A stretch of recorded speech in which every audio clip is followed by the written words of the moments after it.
Hello everyone, তোমরা সবাই কেমন আছো? আশা করি খুব ভালো আছো, আর আমিও খুব ভালো আছি। বৃষ্টিস ব্লগে তোমাদের আরও একবার ওয়েলকাম নতুন ভিডিওর সাথে। তো এটা হচ্ছে জন্মাষ্টমীর ব্লগ। অনেক দিন আগেই করে রেখেছিলাম, জন্মাষ্টমী তো চলে গেছে, কিন্তু কিছু প্রবলেমের জন্য আমি ভিডিও আপলোড দিতে পারছি না। তো যাই হোক, তোমরা ভিডিওটি দেখতে থাকো, অবশ্যই তোমাদের ভালো লাগবে। তো দেখতেই পাচ্ছ বাবু সোনাকে আমি এখন সাজাবো, আর ওর হাতে দিয়ে রেখেছি কিছু।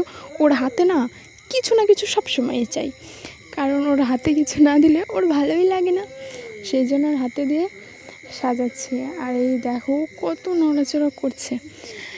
আসলে এই সাজানোর পিছনে না একটা গল্প আছে, জানো তো। 8 বছর যখন এই দিন আমার বাবু সোনা আমার পেটে ছিল, তখনই আমি ঠিক করেছিলাম যে আমার যদি একটা গপু সোনা হয় তাহলে আমি তাকে এইভাবে সাজাবো। কিন্তু তবুও আমি মনের মতো করে না আমার ছেলেটাকে আমি সাজাতে পারিনি, কারণ ও এত দুষ্টু।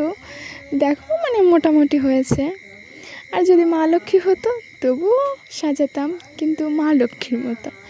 তো এই দেখো, আমি এখন বাবু সোনার ড্রেসটা বের করব। আর হ্যাঁ, এই ড্রেসটা কিন্তু আমি নিজে হাতে বানিয়েছি বাবু সোনার জন্য, এই জন্মাষ্টমীতে পরানোর জন্য। তোমরা দেখতে থাকো ভিডিওটি, আশা করি তোমাদের ভালো লাগবে। আর আমার ভিডিও যদি তোমাদের ভালো লেগে থাকে অবশ্যই লাইক, কমেন্ট, শেয়ার অ্যান্ড চ্যানেলটি সাবস্ক্রাইব করে দিও। বেশি বেশি করে শেয়ার করো আর আমার চ্যানেলটি সাবস্ক্রাইব করে দিও প্লিজ বন্ধুরা। তো দেখো এইভাবে কিন্তু আমি ওকে দিতে পারিনি তিলকটা, পরে অন্যভাবে ওকে তিলকটা দিয়েছিলাম। এত নড়াচড়া করছিল। আর এদিকে দেখো দিদিরা প্রসাদ খেতে এসে আমাদের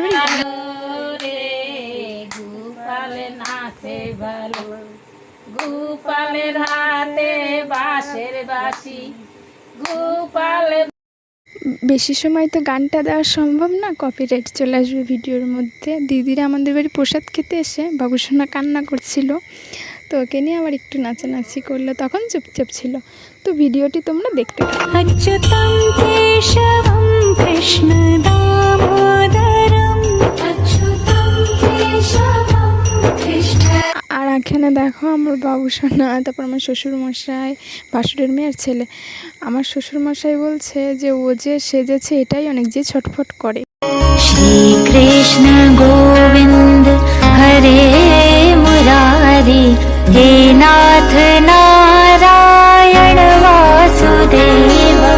श्रीकृष्ण गोविन्द हरे